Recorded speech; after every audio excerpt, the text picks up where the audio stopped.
It's an awful looking sun. It's like, ah, rah, rah, rah.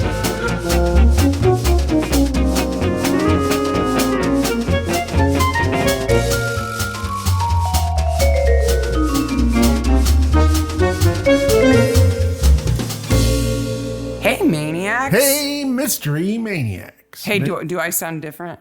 No, why? Because I'm 50 now. Sarah had a birthday yesterday. May the 9th. We It's official. I'm over the hill. No, you're not. Oh. I wasn't like this when I turned 50 a decade ago. Because dudes get better as they get older. That's how it works. Mystery Maniacs is a comedy recap podcast of mystery TV. Each week, we pick an episode of a show and talk about the loonies, the mayhem, the murder, and everything else we love. I'm Sarah. And I'm Mark, and this week we're covering Brokenwood Mysteries, Dead and Buried, Season 6, Episode 4. The last season with only 4 episodes. Yeah. All the rest of the seasons have 6 episodes. And it's the return of Trudy. The return of Trudy after 3 years. So this is a spoiler podcast. We're going to talk about who did it and when and all that good stuff. We have lots to talk about. And if you let your kids go visit the women's prison to see the passion play, they can listen to the podcast. That's probably pretty accurate. Yeah.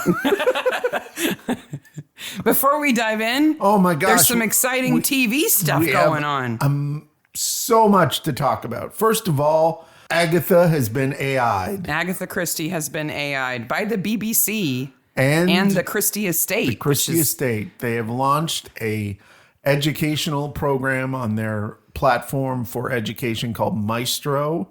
It's about how to write mysteries. But it's taught by AI Agatha Christie. And so there's an actress, and that actress must have had a green screen mask on, and then they put Agatha Christie's face on her. But they generated the content based on all the things that Christie said about writing during her lifetime. Yes. Nah. If this is not prohibitively expensive, I think I may take this just to see how weird it is. You know, I was thinking about this the other day, and take or leave AI, people have strong opinions about it, whatever. But I was thinking about this the other day. Stuff like this kind of like, it kind of creeps me out, puts me off. It's like, okay, that's too far, even for me, and I'm kind of into AI stuff. But then I was thinking, you know, there are so many shows that we really liked the first season of, and there was never another season. And if you could just hit a button and it would generate a second season of that show, No. I might give it a shot. No, I'm sorry, no. If it worked, if it was well done, I might give it a shot. No, it's not creating anything new. I'm sorry. It's all derivative. I know. Which makes an education course make sense. Yeah, because it's not novel content, right? I am okay with this because the estate is involved. Okay. Yeah. If the estate was not involved, I would not be okay It wouldn't with be happening. I am definitely not okay with this with anybody who's living. Oh, so they can't do it with Stephen King? No. Nobody wants AI Stephen No King. one wants He's AI. strange enough looking as it is. Stephen King is right out. In other news, But I think it's interesting. there's a couple of shows that are coming out in the next month that we are super excited about. The first one is Department Q. It's on Netflix. It's coming out at the end of May. Department Q is based on a series of books by UC Adler Olsen with the detective Carl Mock. They're Scandinavian, the books are, but the TV show is set in the UK. Starring Matthew Good. And I'm super excited. Now, they did do like made-for-TV kind of movies of the books. Yes. Actually set in Which are really Sweden. good. The books are fantastic. They're so good. They're not cozies, but the characters are so fun. And the plots are so intricate. yeah, but they do have dark kind of intricate plots. I mean, they're Scandinavian, but they're not heavy noir. They do have a sense of humor. Yes. And the other show we're excited about that's coming out in the next month is Art Detective, and that's coming out the second week of June on Acorn. And Department stars Q's on Netflix. Stephen Moyer stars. Who was the vampire in the what is Blood it? Again or No. Twice the HBO vampire Southern vampire thing. Yeah. Whatever that's called. People will know what we're talking about, or they won't. And it's about an art detective who gets kind of stuck solving more major crimes. True Blood, that was it. He was the vampire in True Blood. So it looks super good. We also learned recently that they're remaking Bergerac. No, they've remade it. Season 1's already out. Oh, it's already out. But we don't have season 1, and they've renewed it for season 2. And Shakespeare in Hathaway season 5 is in production right now. Yes, it was canceled, but then it has been renewed. It's come back from the dead, and I hope they make lots of jokes about that. But this is not the biggest piece of midsummer news we got this week, which was a familiar face will be playing Barnaby on stage. Yeah, Daniel Casey. Yeah. So what do you think about that? In the stage play. Oh, I think it's going to be great. I think it's exactly what they needed. Yeah. I don't know if he's going draw. to do the audience participation things that we suggested. Should we write him and say, okay, we've got an idea. Have you seen Rocky Horror? It's kind of like that. Again, if you are going to go see this in the UK, we want you. We need... we've had offers of correspondence. We've already got a few people who have bought tickets already. They've bought tickets already. If you're willing to come on the show, we're willing to have you and talk about what you saw. We want to hear all about it. Absolutely want to hear every single thing about it. Did you have to wear a poncho? And if you wear your Maniac shirt, extra points. To the show? Yep. If you wear one that you already have, we'll send you another one. Yes. How about that? Of your choice. Yeah. Oh, I forgot to tell you. So now that the semester has wound down, I have a little bit of breathing room. And one of the things I've been doing when I have a little bit of time at work while I'm waiting for a meeting or something is I'm working on two new designs. Okay. Excellent. For t-shirts, Brokenwood ones. One is a lineup of Mike and Sims and Breen and the other sergeant, the other detective constable. What's his name? The new one. I don't know. Anyway, standing next to each other, and they're just like generic figures, but they look like them. It's hard to describe. They don't have facial features. It's like that. And the other one is Frodo leaning out his truck, and it has all the things that like Frodo dog crossed out, Frodo ice cream crossed out. And now because of season 11, one of the things that they've been doing is putting funny messages on the front of the truck. If you are not watching the front of Frodo's truck, you are missing out. You're missing out. So I'm going to add those to it too. So hopefully by the end of the month, I'll have those up on the shop and people can grab them as a sticker or a t-shirt. And that also reminds us that we're doing minis for season 11. Yes. Including one we released last week called My Dear Sweet Frodo. And there's a reason it's Frodo. Oh, I thought you like hiccuped in the middle. I was getting ready to say, do you want to do that one again? No. But that's what you My meant. My Dear Sweet Frodo. And they've been hitting it out of the park with season 11. Yep. And it's this really week's good. episode is entitled, strangely enough, Whatever Happened to Ginger Ranger? Yeah. And that'll be released today, so you'll have it in your queue already. If you're listening to this, it's already out. Yes. All right. And there's 3 more episodes, including the Odes family reunion or something. Oh, it's going to be so good. And then last, before we dive in, I just have to mention this. So one of our longtime listeners, Miriam, emailed us to say that her 4-year-old nephew listened to our episode with her where I mentioned Bobbert. Yes. And apparently he got quite into saying Bobbert. And she sent us a little video of him saying Bobbert, Bobbert, Bobbert, Bobbert. It's very cute. I played it for Mo, Yeah. who is my co-Bobbert conspirator here in the house. And we were laughing. There were many high fives. We were like, one more infected with the Bobbert. Thank you so much for sharing it with us. It was so cute. He had toast. He was eating toast. Okay. Original air date, the 1st of December, 2019, written by Katie Wolf. This is definitely a women's story and a women's point of view.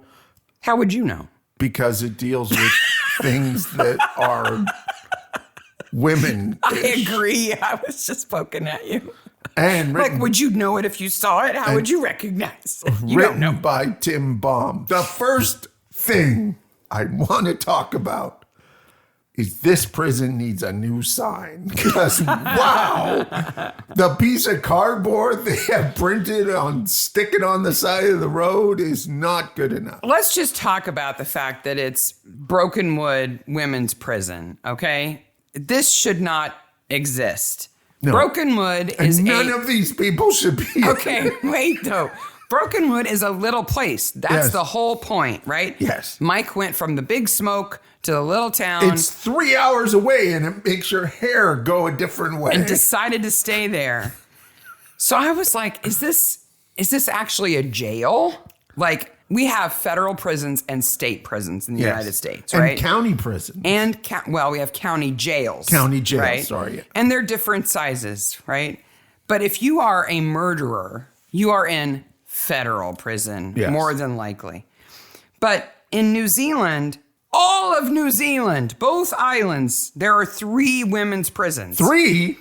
And- Okay, so Brokenwood, No, Auckland. no. Auckland, Wellington, and Christchurch. And between Which are the 3 largest cities? between the 3 of them, Yeah. in March of 2025, how many women do you think were in prison in New Zealand? 3 prisons. Let's go 450, 150 each. 781.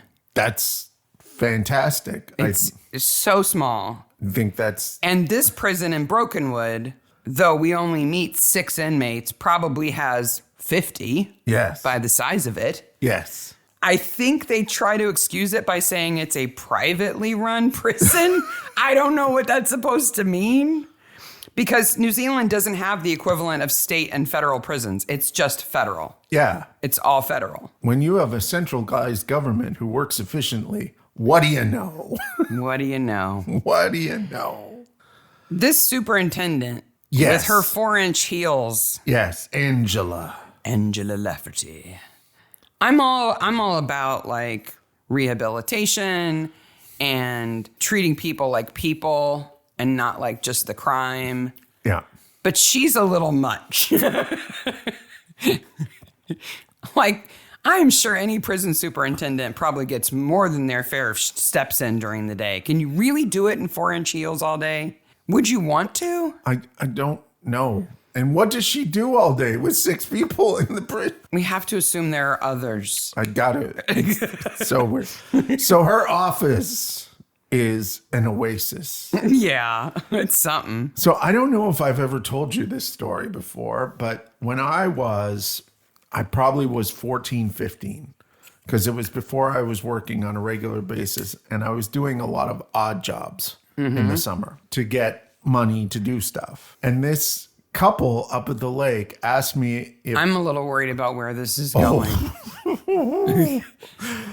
they asked me if I could go home with them for a week. Oh, and this is worse. Paint the outside of their house. And your parents said, yes, he can. Yes. And sent you on your way, right? Of course they did. We've never met you. We don't know you or where you live or your No, phone no, number, they- but please take our child they because had- that's what your parents They would had do. a permanent campsite up the lake. Yeah. and stuff.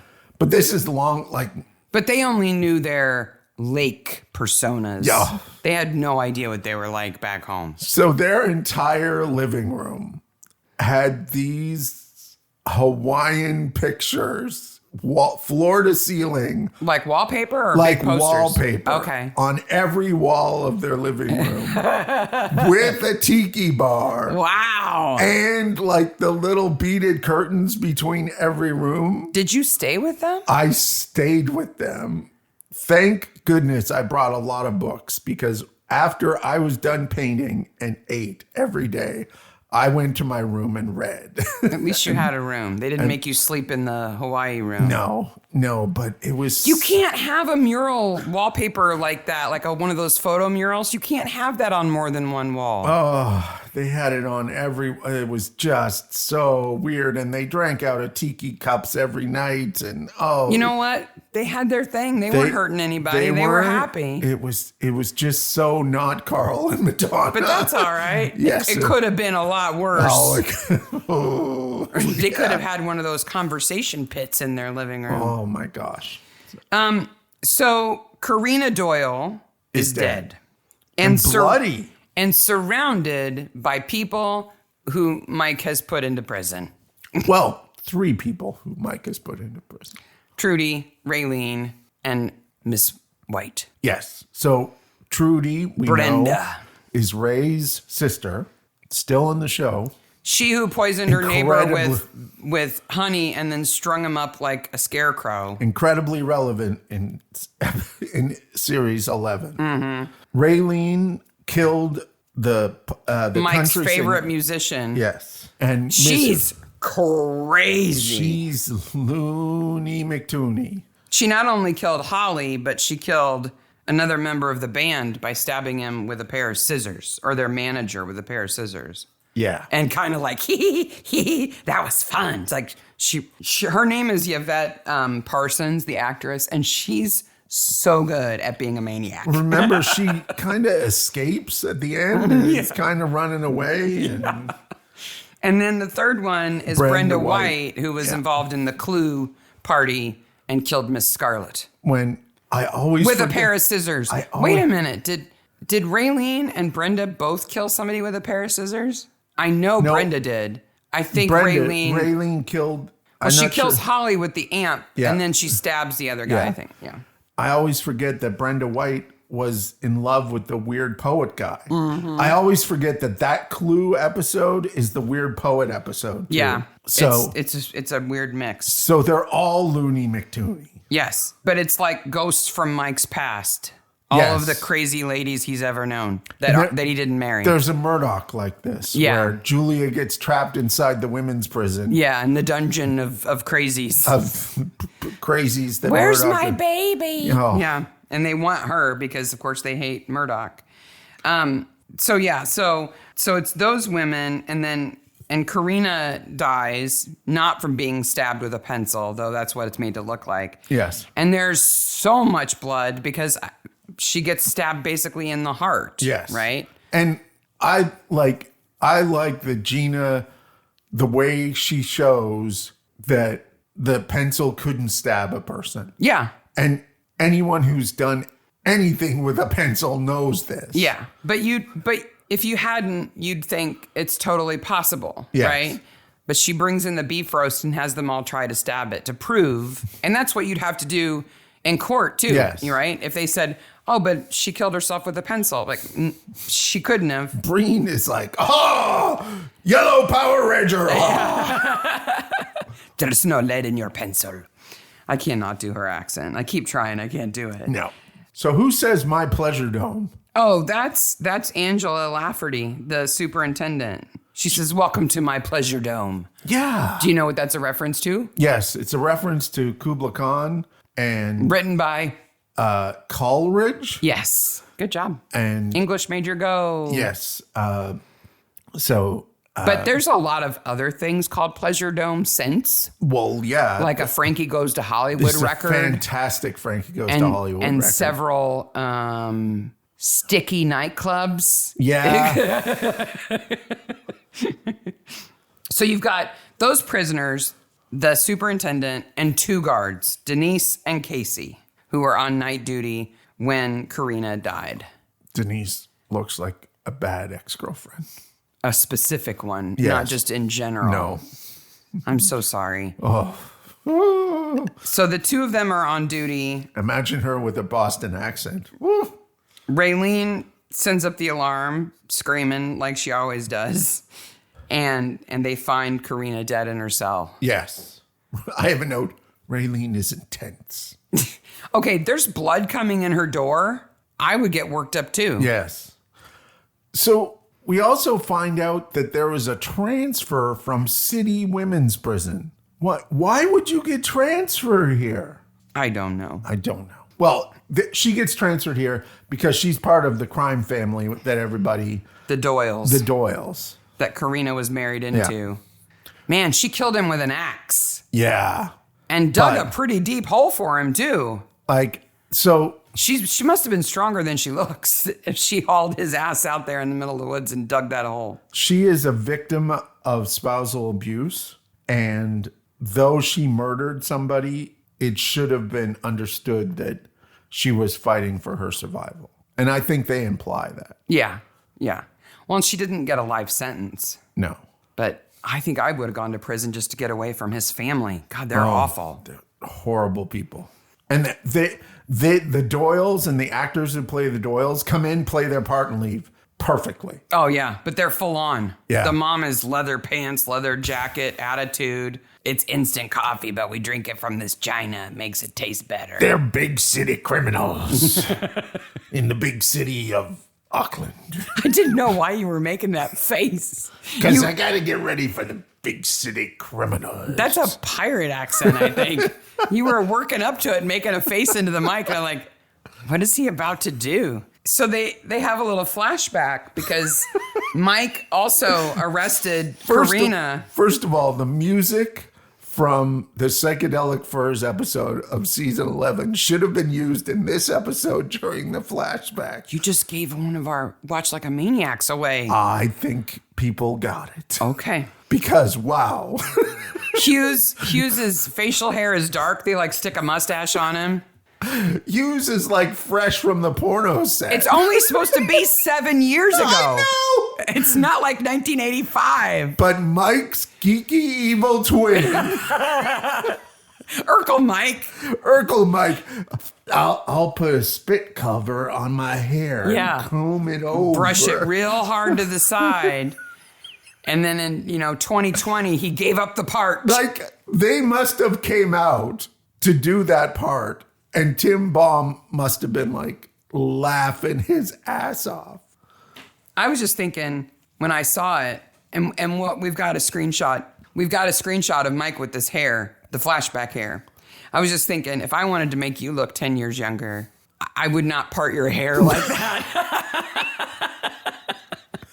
Though I'm a Hardy boy now. I would start by putting some Just for Men into your beard, though. Yes. Which would make you look like a pirate if your beard was just black. I unfortunately have hockey beard right now. Yeah. Not unfortunately. My team is doing well. I'm surprised your hair Leafs, hasn't go. grabbed the mic. Your beard hasn't tried to take it yet. Oh, if we make it to round 3, we might have to have a sub podcast about just the hair on my head. I might have to braid your mustache just to get it away from your mouth. I'm going to have to cornrow your face. I cannot believe how funny they look in the flashback. They do look funny. And they totally are goofing on it. Yeah. They totally know they're looking funny. Yeah. So Karina confesses, but she won't tell them where she's buried her husband's body, right? Where the body is and where the weapon is. Yes. Because she wants to keep something for herself. And if I were her, I wouldn't tell just to spite his horrible family because they never protected her. They never stuck up for her. Yeah. They knew what was happening. And it serves them right. Yeah. But she does tell Trudy. Yes. So Trudy is really the main character of this episode. Mm-hmm. And she is a woman in a powerless position who is taken advantage of. Yes. Absolutely. Yes. And so does anything she can to survive and get out. Yes. She is a killer. No, she just accidentally poisoned her neighbor and then accidentally trussed him up and wrapped wire around his face. She didn't mean to do it. But yeah, I mean, when Karina takes her into her confidence, she's got some ammunition. Yeah. Right? So, and we'll talk more about this. So this is a spoiler podcast. We've told you that. You know that by now. So Denise the short, dark-haired prison guard is the killer. So Trudy must have told Denise that Karina told her where the body was? Yes. Why would Trudy have told Denise that? No, I don't know.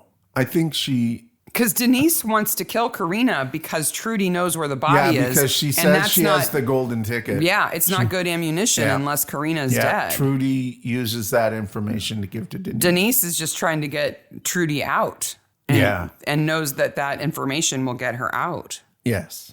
I don't know why Trudy would tell. And Karina certainly wouldn't tell Denise. No. Where the body was. Because she says you have the golden ticket. Yeah. So. But I doubt that Trudy tells her the location. She may tell her that I know where the body is now. Yeah. But she doesn't. And maybe Trudy told her that because Trudy wanted to use that ammunition and just told a guard because she was the nearest kind of official person. Hey, I know this. Yeah. Do you think you can talk to the superintendent? Maybe, but Denise says the weirdness. Yeah, she has all the wrong motives. So this is a little bit aggressive lesbianism. Oh, yeah. It's that's kind of between Denise and Raylene. Yeah. Lesbians are not painted in a pretty picture. No. And apparently in New Zealand, there is prison slang, a phrase that is gay for the stay.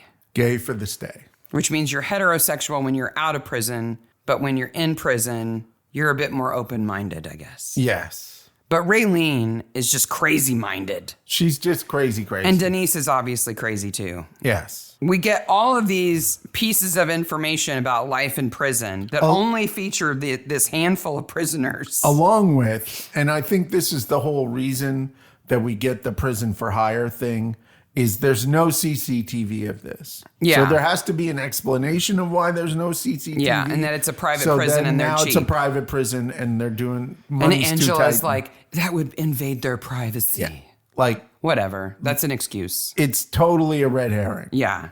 But we get Mrs. M's knitting class. Okay, so this is summer camp with death. It's summer camp where you can never leave. Yes. Mrs. M has done salsa dancing, knitting, embroidery or sewing of some sort. What else has she done? The greatest passion play of all. That's true. The Christmas play. It is the most fantastic nativity play of all time. The baby Jesus' head gets ripped off. Raylene's like, I just thought about all the suffering that Jesus has later. The innkeeper raps. Yes. Oh, they all do it. It's all rhyming. It's all rhyming. It's much like, and that is like, so there is a great scene in the movie Rushmore in which a play of Apocalypse Now is performed at a high school. It's kind of like when you were teaching in the high school and you guys put on The Thing. And they do the same thing they do here. They just show you enough of it to make you go, I want to see I want to see all of it. All of it. But if they did show you all of it, it wouldn't work. It wouldn't work. But they show you the best part. You're like, if the rest of it is like this, it's very good. So I have a question for you. Mm-hmm. So Mrs. M is doing this out of the goodness of her heart, which I just love Miss M. Yeah. She's fantastic. Yep. She's helping women in need. Mm-hmm. Okay. And not just throwing them in a hole and forgetting them. Mm-hmm. Right. But her choice of things to teach are kind of dubious. What could be worse? Because like the knitting class is pretty bad. It's handing people steaks, basically. So shivs. There's a macrame reference here. Don't get me started. They're like, is it a knitting needle? No. Is it this? No. Is it that? No. Is it a macrame hook? Nobody does macrame anymore. What? I'm not offended by that. Okay. Macrame doesn't use hooks. You're tying knots in big fat cord. There's no hooks. The question I have is, why is macrame out of favor? That's what you want to talk about? Yes, because it was so huge in the 70s. That's why it's out of favor. It was big. Unbelievably huge. It was so big. And I would argue that it's actually coming back. Oh, Just like a lot of the things from that era, the late 70s, early 80s, are coming back into fashion. everyone had a Macrame. macrame planter. Yes. Which obviously you put your heaviest plant in this stupid thing of rope. Yes. And it fell in the middle of the night without exception. Just look at Pinterest. How many macrame projects there are on Pinterest. You will be shocked. And then there were like macrame dresses and clothing. And I'm like, It just makes you feel old. That's why you don't like it. Everything I hate about the 70s. There are a lot of great things in the 70s. The Ramones, Star Wars, Close Encounters, all that great stuff. Macrame was not one of them. So if they let Mrs. M teach knitting and sewing, which involves needles and scissors, what ideas would they have rejected? Maybe skeet shooting? Whittling? We're all out of clay pigeons. We'll just throw guards. Yeah. Whittling? Like give them knives? Ooh, Roxy could come in and teach jujitsu. Yes. Because we learned at the end that she's at a jujitsu tournament. Practical bomb making. Yes. A whole class on the anarchist's cookbook. A whole class on escapology and famous escapes. Yes.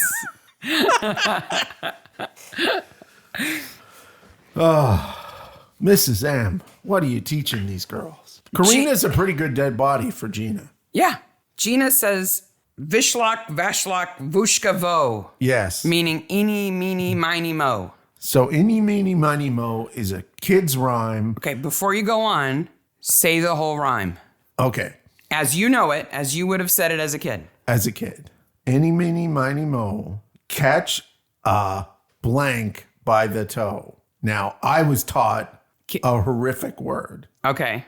Okay? We can imagine. Yep. If he hollers, let him go.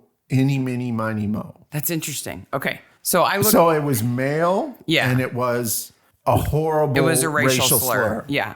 So And I was taught that. What I learned was eeny, meeny, miny, mo, catch a tiger by its toe. If it hollers, make him pay $50 every day. My mother told me to pick the very best one, and you are not it.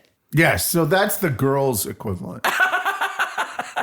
Because we want him to pay. Is that no, but that's the girls' clapping rhymes, right? No, that's what we did when we played like Duck, Duck, Goose. Oh, okay. You said it as you walked around. Oh, okay. And you said, and you are not it, and you tagged that person, they're it. Okay. They're not the best one, they're it. Okay. And then they would chase you around the circle or whatever you were playing. I looked this up because I wanted to know if Vishlak, Vashlak, Vushkavo was actually the Russian version. Yes. It's not. I don't know where they got that.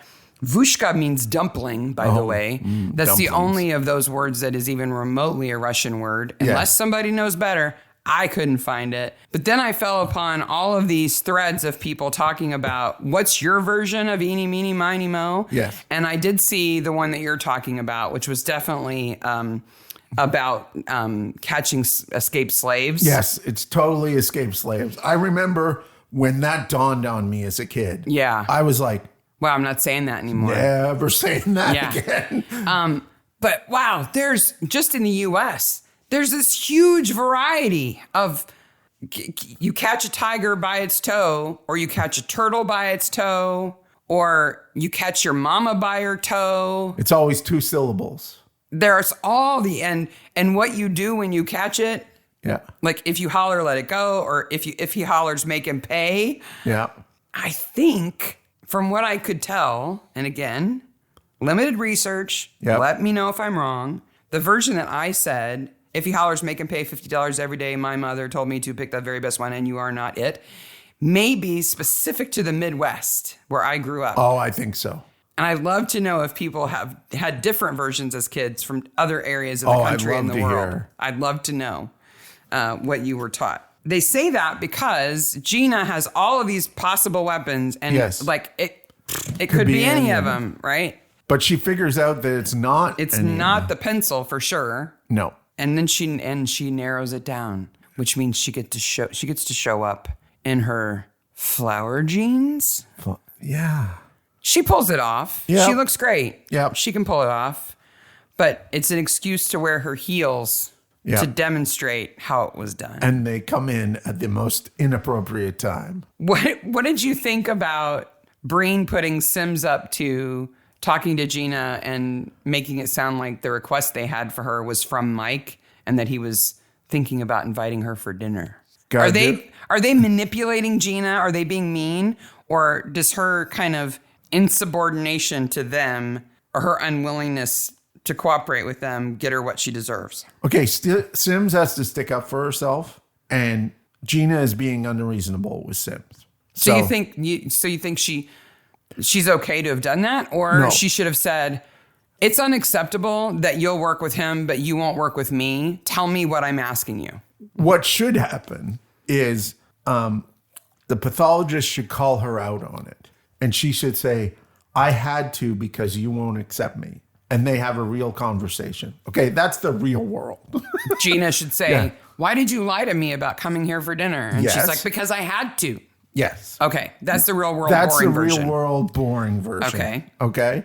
This is a fun thing in a television show where the whole subplot of Gina loving Mike is played for fun. I have no problem with it. But sometimes I feel sorry for Gina. I do too, but she puts herself in these positions. Like she's the butt of their jokes.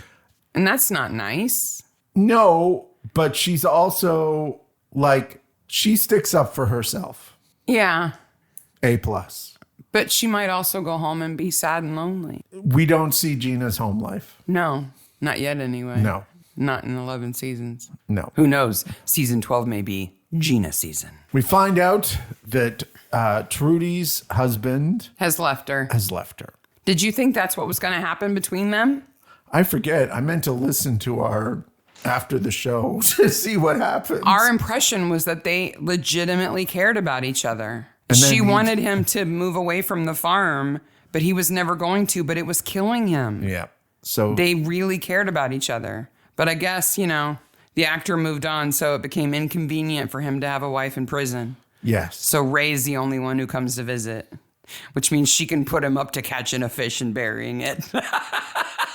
There's a whole I love that Trudy is so manipulative that she can plant fake evidence while in jail. and the best part of that flashback, so they go to find the dead body. It's a fish. Yes. It's a fish that Jared goes, duh. He knows all about it already. He knows all about it already. And he goes, that fish, if it was buried years ago, would have been rotten. Yes, obviously. And then he goes, you should ask the fisherman. And then there's this awesome shot of Ray fishing. Yeah. And you know exactly what happened. And She's like, and he's carrying off this big fish. He's like, Gina will be happy about this. And we know Gina's in prison, so it's not like he's taking it home to cook it. that day filming, they were like, Ray, look the happiest you've ever looked in your life. You two just get to stand on the beach and fish. Yep. And Ray is just like, yep, okay. I wonder if you can actually catch fish that big from the beach. That would be impressive. That's amazing if you can. It's another, like, well, at first you're like, oh yeah, Jared's in this episode. Yeah. He's in it for 3 minutes. Yes. He gets to go fishing and have wine at Mike's. And that's Yes, it. that is It's it. not bad. That's not a bad gig. Yeah, because so Brenda thinks that she's got the map to where Jaden is buried and it's going to get her out of jail. But it turns out that Trudy has completely fabricated it All in my mind. because Trudy has it committed to memory and she actually knows where the body is and is able to take them there. So before we get to that whole serious bit at the end, I want to talk about the son that appears to be eating people. Yes. So So in in the visitors room in the prison where they do There's their a lot of bad art. yeah. Well, it's prison art. It's summer camp, remember? Yes, sorry. It's summer camp. One of the things that's in there, and we've got a shot of it, we'll put it in the show notes. Over Breen's shoulder is a mural of a sun that includes a sun with big, sharp teeth, Incredibly big sharp teeth. like right at the horizon, as Yep. if it's eating the ocean. Now, we're joking, but just look at any scene that happens in that room and replace the inmates with children, and you have summer camp. Yes, you have summer camp. Including Mrs. M. Or a residential school for problematic kids. Yes. At the worst. All of the same. So it's an awful looking sun. It's like, ah, rah, rah, rah. And Mark and I were both like, what the heck is that about? Yes. Why did they let him paint that on the wall? Turns out it's a Maori legend. Yes. About how the Maoris slowed the sun. Oh. And in all of the art related to that legend, the sun has great big frickin' teeth. I don't know why, but the Maori warriors tie it down with ropes and slow it down. So they're swimming to it to tie it down. We'll put a link to a YouTube video of an author reading a children's book about it. In the illustrations in the book, they're not in the water. They're on the land, but they throw ropes out to it because the problem they're solving is that the sun rises and sets so fast that they have no time to fish or farm or do all the things. So they need to slow it down. Why it has big teeth, I do not know. But it's definitely a reference to that legend. It's got to be. It also reminded me of, and this could be a reference to the legend too, punk singer from the 80s, Henry Rollins, has a giant skull on his back that has a face on it that's smiling. A skull? No, a sun. Sorry. A giant sun on his back. Yeah. Well, the face that's on the sun in the painting and in the book that we'll link to the YouTube video about, those are Maori facial tattoos. Yeah. Like that's the markings on the face. It wouldn't surprise me if Rollins is referencing that. Yeah. But those big teeth, I don't know. I don't know where those come from. So Raylene confesses. Yes. She says that she stole the heels from the dress-up box for the passion play and that she unlocked her door with a crochet hook, which is a real thing, unlike a macrame hook, because she likes being in prison. She doesn't want to go. Yep. She's a Nancy No Mates. This is the best thing she's ever had. It's institutionalizing in 30 seconds of an incredibly complex 90-minute show. Well, I tell you what, that scene of them doing yoga with Frodo's not girlfriend. Yes. She gropes Karina. That is not okay. Acceptable. It's totally not acceptable. And were you like, why are they talking? Oh, she's the yoga instructor. Yeah. You're like, why are they talking to Frodo's not girlfriend? Now, you've done much more yoga than I have. Yes. Is Buddha by the pool an actual pose? No. Okay. Not that I've ever done. Because that's the pose they're doing is Buddha by the pool. No. They do actual yoga moves, but I don't recall one. They do downward dog and stuff, but then when they lie on their side and put their leg up in the air, she says it's Buddha by the pool. So Raylene confesses, but when they have her reenact getting out of her cell with the hook, she can't. Yeah, it doesn't work. A crochet hook is not going to unlock that door. And Mike's radar is off. He's like, whoop, whoop, whoop, whoop, whoop, whoop. And she's hiding the stilettos in her mattress cover. That would make that uncomfortable mattress even worse, I would think. Yes. If there were a couple of shoes in there. What's Mrs. M doing with a pair of red stiletto heels anyway? I have a note that says, where did Mrs. M get those stilettos? And they're size 40, which is the same size that I wear before you say anything in UK sizes, which is a US size 10 in women's. So they're not like petite shoes. They're big shoes. I love when Breen has to go get a pair. Yeah. They're not for me. Okay. There's a moment here where Raylene does a fantastic bit of acting where she's thinking. Oh, her eyes. They like ping pong back and forth when she's freaking out. Yeah. She's a good actress. Yvette Parsons is a good actress. So you found out something about her that I did not know. I thought she was so good at being crazy in the first episode that she was in. She was fantastic. Like in the flashbacks, she is we absolutely maniacal. We missed this in the first episode. And so when I saw her again, well, first of all, I'm obsessed with her hair. She's got the best curls. I wish I had curls like that. Mine are not like that. But I was like, well, she's so good at playing this character. I didn't look that far into what she'd done.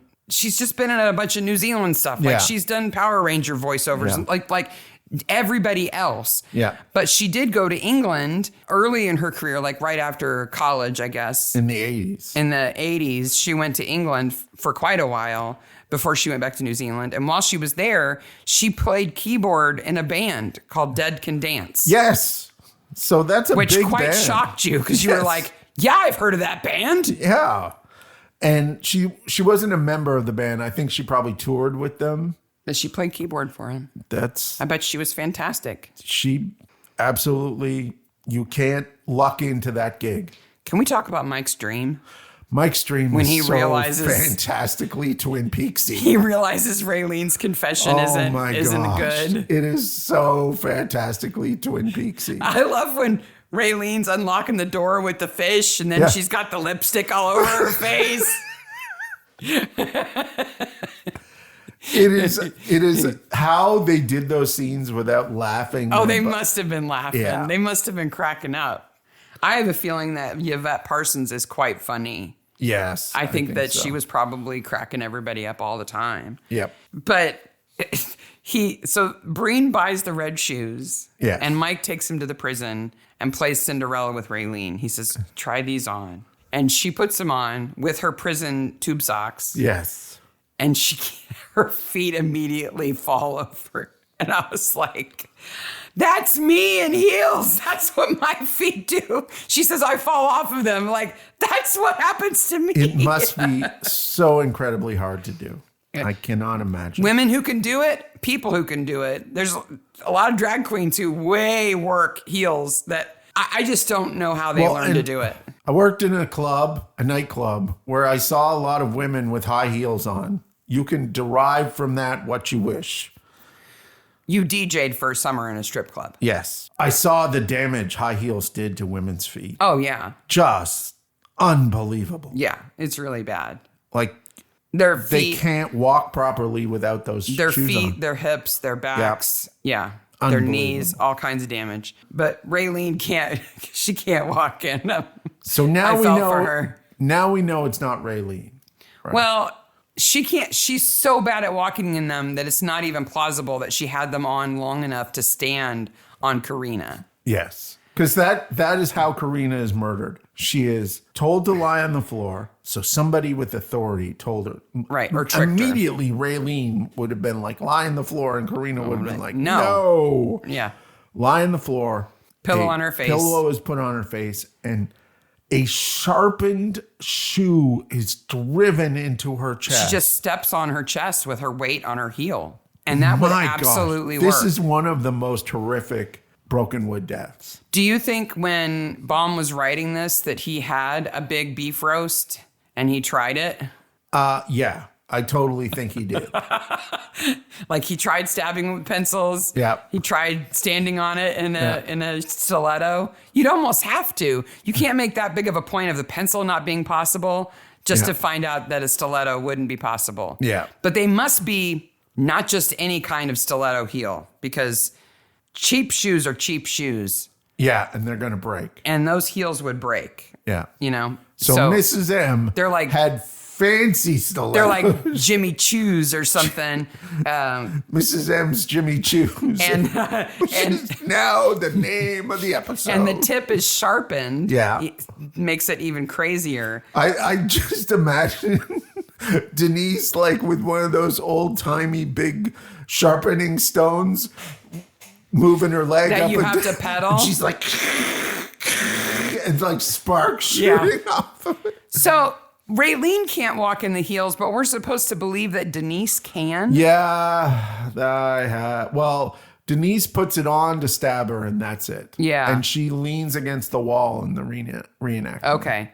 Then she could probably do it. Yeah. So we find out Denise and Trudy-ish helped with this. No, Trudy just knew it was happening. Well, and so they arrest Trudy, but they can't hold her because she didn't do anything. No. Poor Ray is like, she's not, Trudy's out. Oh, no. Yes, she is. Yeah. I feel bad for Trudy in that scene, in the reenactment of the murder. Trudy is a powerless individual Yeah. who is taken advantage of and abused. Absolutely. Even if Trudy knows what's going on and is manipulating her, she still has no power in the situation. What could she do? She has no power in the situation. No, none. So again, that is a story that I would say is told from a woman's perspective, and we understand that powerlessness that a male creator would have a tougher time telling them. But just like Karina had no choice but to kill her husband, Trudy has no choice but to keep her mouth shut. Yeah. What's she going to do? Report on Denise? Who's going to believe her? Nobody. Denise turns the corner and goes full freakazoid at the end. Man, does she? Well, I can pull some strings and we can get a cell together. Hold my hand, my love. No, Trudy's like, you see the powerlessness and the abuse and the trauma that Trudy has undergone in that scene. Yeah. I really like when they put Trudy in the back of the car to drive her home. Yeah. How much she is just so relieved to be out in the sun and in the air and away. Because, wow, that would be so smothering to have somebody wielding that kind of power over you all the time. I mean, prison's bad enough, but that, oof. Yeah. So then they get to go to Mike's house for dinner. For the worst dinner party ever. Again, Who brings a roast to a dinner party? An uncooked roast. it's cooked. It's got it is? rosemary sticks in it. does? Yeah, it's cooked. Okay. She made it. But who brings an uncovered? What did she do? Put it in the passenger seat of the car? Stab. Taking corners slow so the roast doesn't slide around? So Roxy's at jiu-jitsu. Okay? Roxy is now the character that never shows up for anything. No. Jared's man in the barbecue. I think the next scene we get to see, next season we get to see Roxy, I think. I'm not sure. We'll see. Yeah. And Gina brings the stabbed meat. Yes. And She's Mike is... all dressed up. See, again, I feel bad. Yeah. How many pairs of heels does she have? Yeah, I do not. How do you walk on grass in those things? Not, like, oof, that's a tough one. She's wearing a jumpsuit. Yep. I can't see a jumpsuit like that and go, how do you go pee in that? Yeah. It's got a belt over it. You got to take the belt off. You got to get undressed. You got to to get out of that thing to go to the bathroom. But Mike isn't even there. He's at the funeral for Karina because he feels bad. Mike is all about, Mike's got a little savior complex going on. And he always has. He had it in the first season. And that comes back. I think that character comes back later on. Do you think that if it had been up to him, she wouldn't have gone to prison? I didn't get that sense. I don't think he feels bad that she went to prison. I think they tried to do everything they could to help her. She got a 15-year sentence. Yeah. And she was probably going to get out in 10. Yeah. Like 10 years for killing your husband with an axe and not turning over his body. That's nothing. Yeah. Nothing. Especially when he deserved it. Exactly. Well, okay. No one deserves to be killed. No. But when he was an abuser and everybody knew But it, I feel that her life was in danger. yeah, it was basically self-defense. And self-defense. Yeah. Wow, on that note, Wow. that's dead and buried. Karina's the best dead body. She does a good job. I'm not going to give it to Jaden, her ex, her dead husband, because we don't really see much of him. So Mrs. White stays in prison. And Brenda and Raylene are still there. Yeah. yes, Raylene stays in prison. Along with Polly Forever Backward Tattoo Forehead Woman. That is so funny. There's two other inmates who are there just to be joked about. Yes. Shaz and Miranda or Nancy. Yeah. Or, Shaz no, is, Jonesy. Sorry. Shaz is the Doyle. Like, she's just there to cause problems. Yeah. Like, the people who run prisons are not stupid. No. Like, they would know. They would go, no, we're not taking her. Or if we're taking her, she's going nowhere near this other person. So Shaz is the forehead one. Yeah. And then there's Jonesy, who's the read my lips. Your lips aren't moving. Exactly.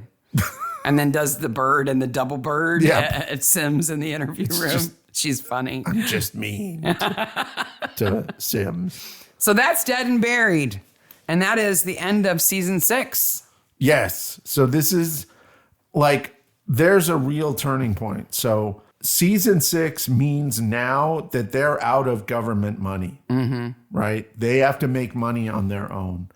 And they make a real big push here because the seasons after this, are all 6 seasons, 6 episode seasons.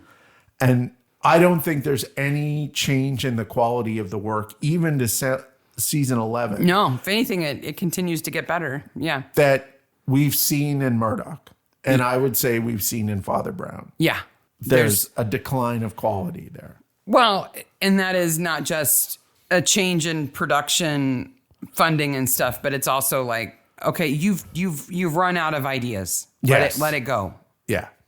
And then they start to jump the shark a bit as they try to push and dig for plots that they just shouldn't. Yeah. But this just gets better. Brokenwood just gets better, which is why we're going to keep going with season 7, episode 1 next week. Yes, season 7, episode 1, the Garotte and the Vinkelbraun, which is the Antiques Roadshow episode. And we're famous for this. We're like, okay, if this show that we're watching, this British reality show, somebody needs to get murdered in this show. Someone needs to get murdered in this show. Like, how Come Dine With Us didn't have a murder is kind of amazing. How somebody hasn't made a mystery like Brokenwood or Murdoch that's set during a filming of Come Dine With Me. They're just missing an opportunity. Yeah. Heck, we're so bad about this that if I've got, 5 minutes and I just want to goof around, I love to look at Rightmove, which is the UK Zillow, basically. Yeah. And I sort it just by houses that are over like 10 million and have more than 10 acres of land or whatever. We can't afford a 10 million. No. But those are the YouTube money isn't that. But those are the old, like, crazier houses.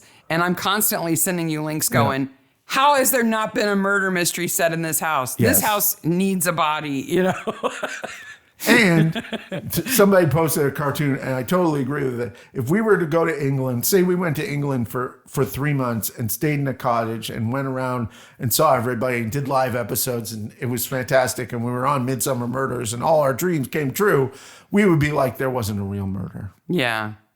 We went on a cruise, but nobody died. Well, we're never going on a cruise. There was no mystery to solve. How disappointing was that? And all those... Okay. All your little mystery nights, I figured them out in like 5 minutes. Yeah, they're murder mystery games. We tend to figure those out pretty quickly. Unfortunately, we know a lot of, and I'm sure a lot of our listeners would too. They're used to the tropes. Yeah. They understand them. So it's tough, If you it's a burden. If you missed the newsletter, we had a newsletter go out this week, which included our May schedule, as well as a lovely picture of Olive stealing Sarah's seat. Olive, who is a dog. Yes. So I did get a note. On YouTube, which was this desperate woman who said, "Oh my gosh, Olive is a dog." To which I responded, "You must be so confused." If you didn't know she was a dog, you'd think we were so weird. I now want to listen to those episodes. And imagine Olive being a child and understand it in that way. All the crazy things we said. Did you leave the baby outside? Olive won't stop peeing on the deck. So if you sign up for the newsletter, the Reddit subreddit is going great. We have Instagram and all those social medias. Send us your eeny, meeny, miny, mo version. Send us your eeny, meeny, Tell us where you're from and what you learned as a kid. I want to know. I'm curious. If you have access to season 11, like we do, listen to the minis. Absolutely. And we're going to cover all 6 episodes, and those will be released through May. I can't believe some of the stuff that we've noticed in those episodes. Yep. They're really fun. Keep supporting the Leafs. Go, Leafs, go. And we will talk to you in a week with the Garotte and the Vinkelbraun. Bye, Maniacs. Bye, Maniacs. Thanks for joining us on the Mystery Maniacs podcast. If you enjoyed our crazy podcast today, don't miss out on future episodes. Follow us on social media for updates, behind-the-scenes content, and exclusive sneak peeks. Subscribe, like, and share to spread the word. Bye, maniacs. And forget the last part I was going to say. You're old now. Yes. You want to do that again? Yes.